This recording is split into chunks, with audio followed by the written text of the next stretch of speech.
আসসালামু আলাইকুম। আমি সুইটি। আজকে চলে আসলাম নতুন একটি ব্লগ নিয়ে। কিছুদিন ধরে অনেক পরিমাণ বৃষ্টি পড়ছে, তাই বাড়িতে আজকে খিচুড়ি রান্না করা হবে। তো তার জন্য খিচুড়ির আয়োজন করা হচ্ছে, আর আগে থেকে রান্না করা গরুর মাংসগুলো জাল দিয়ে নেওয়া হচ্ছে, মানে গরম করে নেওয়া হচ্ছে। এই তো আম্মু হচ্ছে খিচুড়ির আয়োজন করছিল। এই যে আম্মু হচ্ছে খিচুড়িতে যা যা প্রয়োজন হয়, হলুদ, মরিচ, তারপর আদা, রসুন, পেঁয়াজ, কাঁচামরিচ সব কিছু দিয়ে একেবারে মাখিয়ে তারপরে হচ্ছে রান্না করবে। এর জন্য আম্মু একটু একটু করে সব রকমের মশলা দিয়ে ফেলছিল।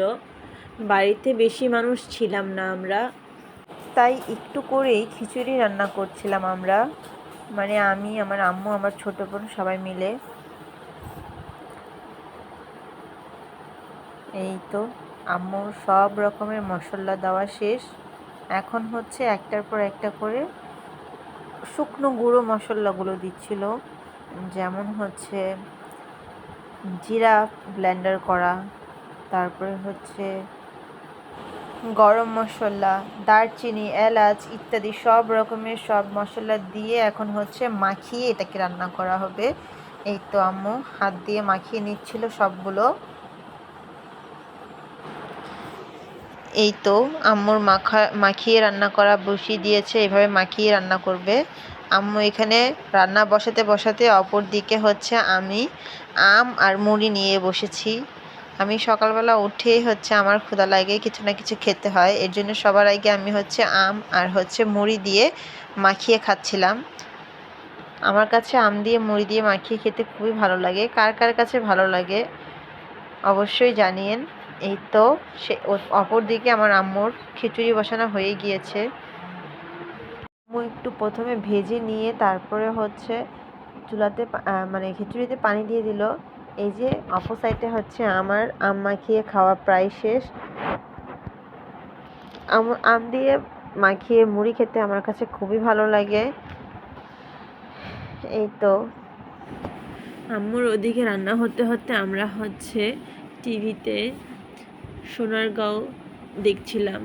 আমাদের প্ল্যানিং হচ্ছিল কিছুদিন পরে বৃষ্টিটা কমলে আমরা সেখানে যাব। অবশ্যই যদি সেখানে যাই তাহলে সেটার ভিডিও আমি আপলোড করব। এই তো আমার আম্মুর খিচুড়ি রান্না করা শেষ। এখন হচ্ছে আম্মু নামিয়ে ফেলবে। এটা হচ্ছে ঝরঝরা খিচুড়ি বানিয়ে ফেলেছে। ঝরঝরা না, সেটা হচ্ছে ভুনা খিচুড়ি। ভুনা খিচুড়ির সঙ্গে গরুর মাংস, সকালের নাস্তা। তো এই তো রান্না কমপ্লিট, যে ঘরে নিয়ে এসে পড়েছি, সবাই এখন খেতে বসবে। এখানে মূলত আম্মু, নানি আর হচ্ছে আমার ছোট বোন, এই তিনজনে খেতে বসবে। যেহেতু আমি কিছুক্ষণ আগে মুড়ি দিয়ে আম মাখিয়ে খেয়েছি, তার জন্য আমি আর খাবো না। এই তো আমার নানি যখন খাচ্ছিল তাকে আমি জিজ্ঞাসা করছিলাম, তোমার মেয়ে কেমন রান্না করলো? তো তখন বলছিল হ্যাঁ ভালোই হয়েছে। তারপরে হচ্ছে সবাই খেতে বসেছে। এই তো আমাদের সকালের নাস্তা কমপ্লিট, গরুর মাংস আর হচ্ছে খিচুড়ি। দুপুরে খাবার শেষ করে আমি হচ্ছে বাড়িতে বিকেলে উইংস তৈরি করছিলাম। সবাই মিলে উইংস খাবো। চিকেন উইংসগুলোকে আমি আগে হচ্ছে বিভিন্ন ধরনের মশলা দিয়ে মাখিয়ে রেখেছি। তারপরে হচ্ছে কর্নফ্লাওয়ার, আটা, তারপর মরিচ আর লবণ, এগুলি দিয়ে যে পাউডারটা তৈরি করেছি, সেই পাউডারটার মাঝখানে হচ্ছে আমি চিকেনগুলিকে ভালোভাবে একবার করে মাখিয়ে প্লেটে রাখছিলাম। এগুলো হচ্ছে আরও একবার মাখাতে হবে, এরকম করে দুইবার এরকম করে মাখিয়ে তারপরে হচ্ছে ডুবো তেলে ভাজতে হবে। এই তো প্রায় আমার সবগুলি এরকম করে করা কমপ্লিট। যারা যারা আমার চিকেন উইংস ভিডিও মানে রেসিপি ভিডিও দেখতে চান তারা অবশ্যই কমেন্ট করে জানাবেন। এই তো প্রত্যেকটাকে আমার এরকমভাবে করা শেষ। তারপরে হচ্ছে আমি এগুলোকে 30 মিনিটের মতো রেখে দেব। 30 মিনিট রাখার পরে এই যে এরকম হবে।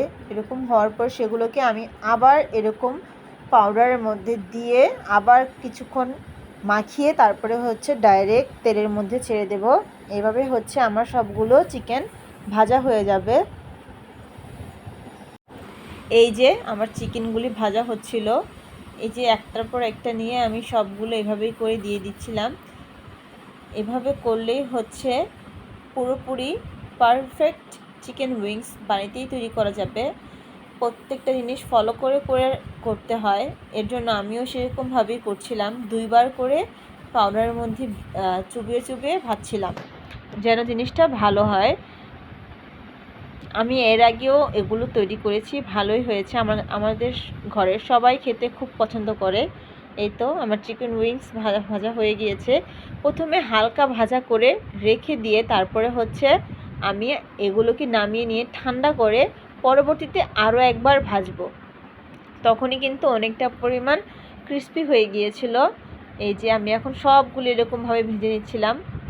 ভাজার পরে দ্বিতীয়বার আরেকবার ভেজে তারপরে হচ্ছে সস দিয়ে রান্না করে নিলেই শেষ। এই তো আমার চিকেন উইংস। সবাই ভালো থাকবেন। আল্লাহ হাফেজ।